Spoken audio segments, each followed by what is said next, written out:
It's hard to believe, but Need for Speed released a full decade ago. That realization alone is enough to stir a sense of nostalgia and a little existential dread. Yet, with the benefit of hindsight, it's clear we didn't fully comprehend what we had back then. At the time, the game was met with widespread criticism, some of it warranted. The always online requirement, especially for a title so fundamentally rooted in single player storytelling, was baffling. A game built around immersion and personal progression was tethered to a connection that often disrupted both. And yes, the use of live action cutscenes with overly cringy, sometimes awkward performances drew plenty of side eyes from players and critics alike. But beneath these missteps was a core that pulsed with authenticity and reverence. The 5 driving icons, real-world legends like Magnus Walker, Risky Devil, and the late great Ken Block, brought a tangible sense of credibility and passion to the narrative. Their influence grounded the experience in something real, something aspirational. I'll admit, I hadn't heard of any of them at the time, but that didn't diminish the connection I felt through the game's storytelling. In fact, it kind of enhanced it. In retrospect, Need for Speed 2015 has aged remarkably well. Perhaps it's because of what came after. Payback's convoluted upgrade system wrapped in a thinly veiled gacha mechanic, or Heat's attempt to recreate narrative investment through characters that never quite resonated. Even Unbound, with its bold stylistic choices, couldn't capture the emotional arc and street-level grit that defined the series at its peak. Because, at its heart, Need for Speed was never just about the cars. It was about the climb. About starting at the bottom, earning your reputation, and becoming a legend. Games like Underground and Most Wanted embodied that ethos. And in many ways, 2015 quietly continued that legacy. It's ironic. A game once dismissed has now become a touchstone for what the franchise used to represent. And for me, someone who hadn't picked up a racing game since Underground 2 on the original Xbox, it was the game that reignited the spark with the franchise. The moment your tires hit the damn streets of Ventura Bay, you could tell that Need for Speed 2015 had a distinct feel. One that immediately divided the fanbase. The handling mode was unmistakably arcadey, yet not without nuance. Drifting was exaggerated, often to a fault, but it carried a certain rhythm, a flow, and once you dialed in your car's tuning, sliding that handling slider to your preference, it started to click. Not everyone liked the direction, but for those who gave it time, there was something hypnotic about carving through tight corners under flickering streetlights, engine screaming, supercharger whining.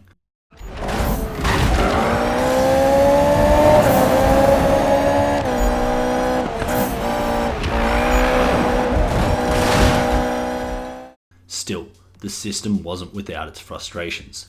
The drift or grip sliders gave a veneer of customization, but underneath it, often just felt like the physics engine was fighting itself. You could spend hours tuning a car, only to find out that it still didn't quite behave the way you envisioned. Oversteer was common. Traction felt like a suggestion, and any attempt at realism were drowned out by a design philosophy that clearly favoured style over simulation. Drift was king, and the game didn't let you suggest otherwise. Why select grip when you can drift around a corner at the same speed you accelerate through it?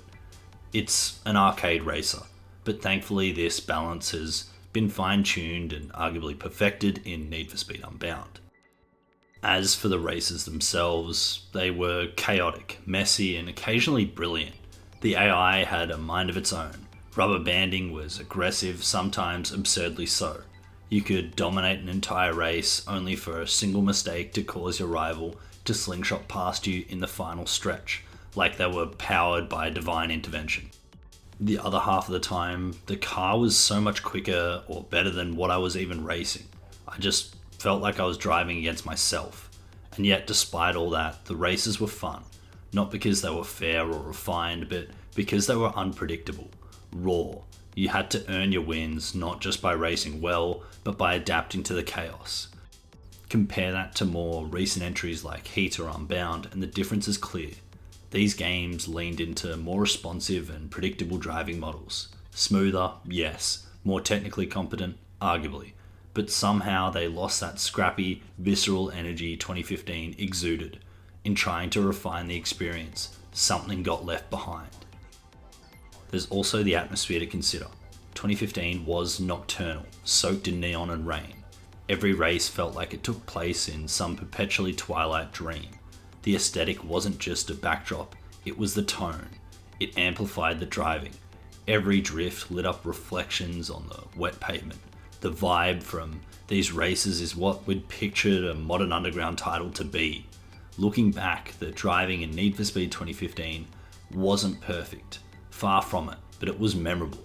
And in a franchise with dozens of entries and forgettable titles, that counts for something. Of course, all the driving in the world doesn't matter if the cars don't feel right. And this is where Need for Speed 2015 started to redeem itself in a big way. The car list wasn't the largest the franchise had ever seen, but what it lacked in quantity, it made up for in soul.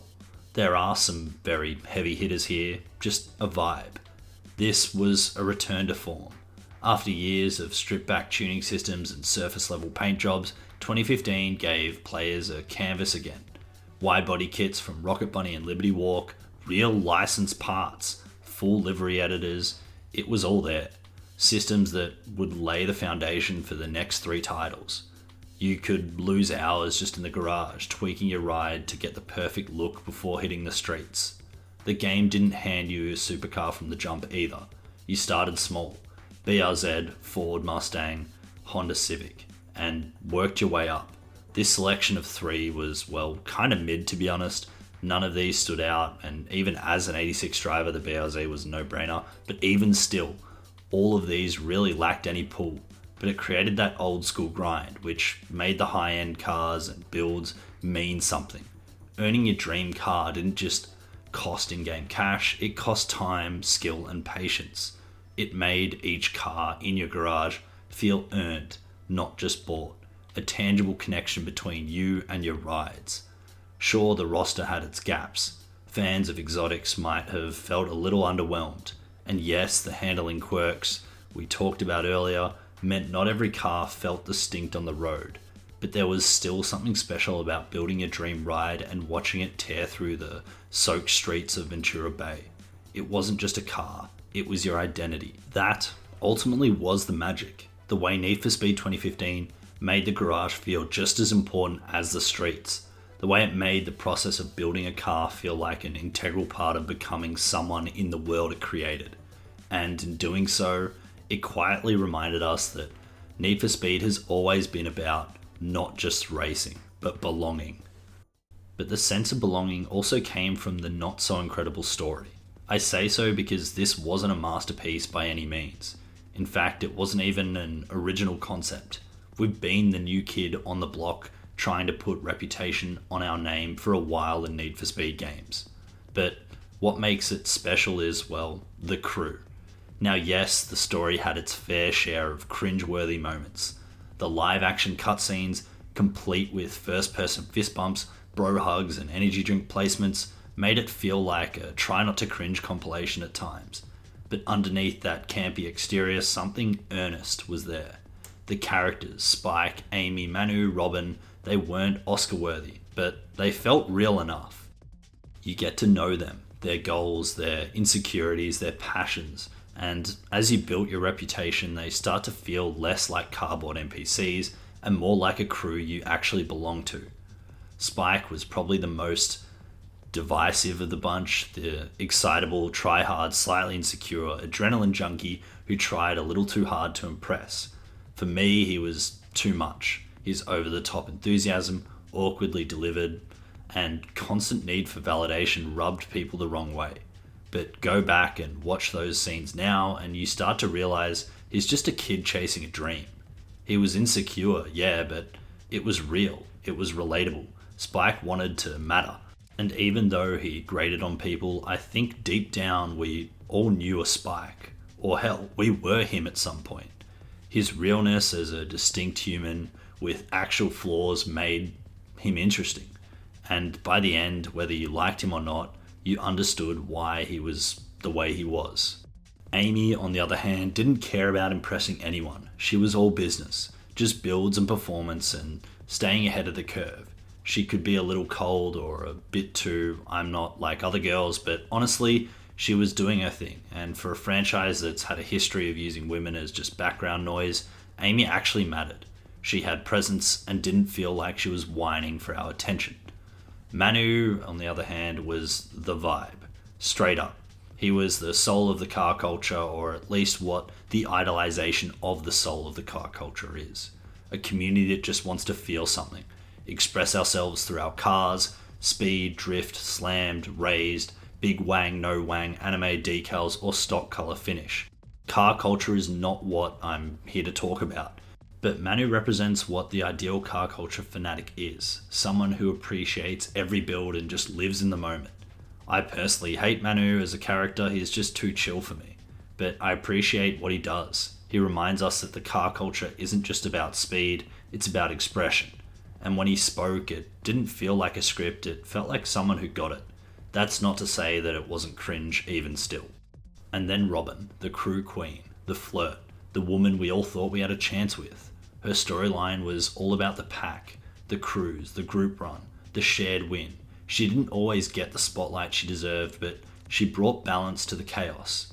The obvious appeal being her looks and the way she flirted with the camera made it feel real.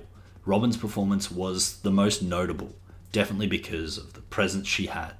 But the way she teased the camera and, well, us, she's hot. But when you look past that surface level, sorry, what was I saying? Oh, yeah, she can be cringy too. Robin is the captain. She keeps the team together and is all about the crew, but isn't anything more than that. I find that as a character, she's actually extremely shallow, especially compared to Spike. She doesn't even really bring the team together any more than someone else does. The roster of characters felt a little like a LFG for a raid and a popular MMO, with no real overlaps, each of the members complementing each other and making up for the shortcomings of one another, covering every basis of the car community. You're bound to like one of them, even just a little. Yeah, they were corny sometimes. Yeah, the acting was awkward, but these characters gave Need for Speed 2015 something that's been sorely missing from newer entries. A scene. A world you actually felt like you were a part of. They weren't just mission givers, they were your people. You built with them, raced with them, celebrated with them. It was cheesy, sure, but it was ours. The story wasn't about stopping some criminal empire or saving the world. It wasn't dramatic in a traditional sense. It was a return to the realness of the older games. It was about making a name for yourself as a racing prodigy, about rising up to the level of each of the 5 icons in their relative fields, cruising with the best and surpassing them.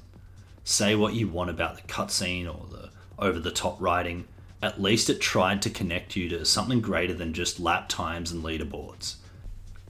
And looking back now, that connection, however cheesy, feels a hell of a lot more meaningful than a silent protagonist and forgettable police chatter.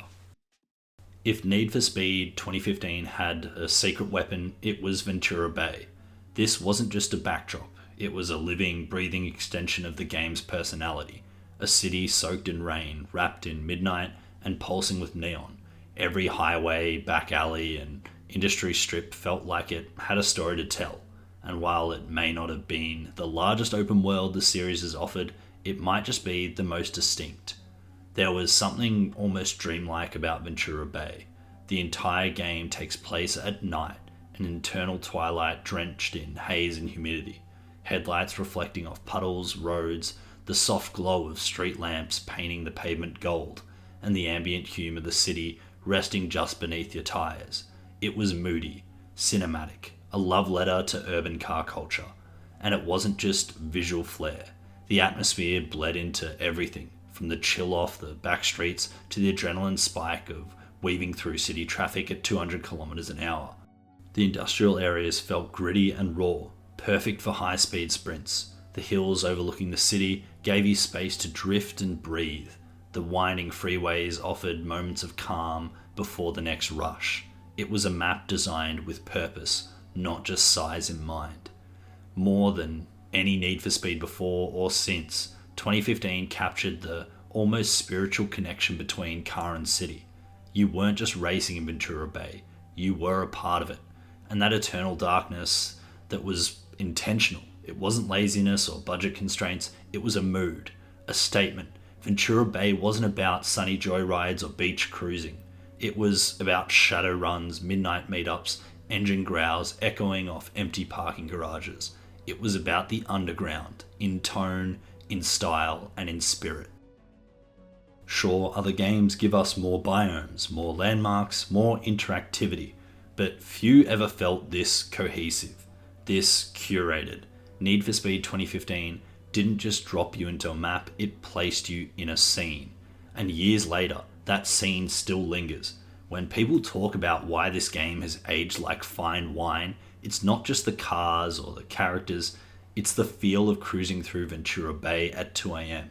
Taillights glowing, turbo spooling, and the city stretching out ahead like a runway for your next dream. Looking back now, Need for Speed 2015 feels like a strange but beautiful anomaly in the franchise's history, sandwiched between the chaotic misstep of Rivals and the soulless monetization experiment of Payback. It stood out not because it was perfect, but because it cared. It remembered. This game marked a turning point, a conscious pivot back to the roots that built Need for Speed into a household name. Underground culture, personal builds, earning respect, rising up. It didn't always get the execution right, but the intent was there, and that meant something. It felt like Ghost Games wanted to honor the franchise's legacy while trying to bring it into the modern era. It's easy to forget just how much this title attempted to carry. It was rebooting a legacy. It was trying to be the Underground 3 fans had been begging for, while also delivering something new. It tried to merge car culture authenticity with street racing nostalgia, in a world where open world races were becoming bloated, clinical, or worse, empty. And for all its flaws, it brought back something vital, soul. In many ways, it feels like the last time the franchise was truly focused on being something rather than selling something. Before upgrade cards, before social media style characters, before stylized effects and TikTok aesthetics, 2015 just wanted to be about cars and culture, about taking a machine and making it yours, about starting from the bottom and racing your way into legend. That's why it hits differently today. That's why people go back, because in a franchise often chasing trends, Need for Speed 2015 was one of the few games that paused long enough to remember what it stood for. And in doing so, it became more than a stepping stone. It became a touchstone. I didn't realize it at the time, but Need for Speed 2015 was going to mean a lot to me. It had been years since I touched a racing game. The last one I truly poured time into was Underground 2. That game made me feel something, made me fall in love with cars, with modding, with the fantasy of going from zero to icon with nothing but grit and a dream. I didn't think I'd ever get that back. Then 2015 dropped, and like a lot of people, I wrote it off. Always online, cringy story, slippery handling, I moved on fast. But something about it kept pulling me back. The vibes, the soundtrack, the way it made me want to go into photo mode just to look at my car under streetlights. The way it didn't just throw supercars at me, but made me build something mine. And then it hit me. This was Underground 3 in everything but name. Not because it was perfect, but because it captured the same feeling of becoming. The same electricity of driving through the city at 2 a.m, chasing a dream with nothing but turbo lag and tunnel vision. The desire to be seen, not by the world, but by the crew, the icon, the city itself. Now, a decade later, I look back at it not as a game that disappointed, but the one that tried, that dared to care about style, soul, and story in a genre that too often forgets them. It wasn't flawless, but it was honest. And honestly, I miss that. We didn't know what we had when we did, but I do now. Need for Speed 2015 wasn't just a return to form. It was a quiet reminder that sometimes the things that we overlook are the ones we end up loving the most. Thanks for watching. Please leave a like and let me know your thoughts on Need for Speed 2015 in the comments below. as well as let me know about any other games you'd like to see me critique or look back on.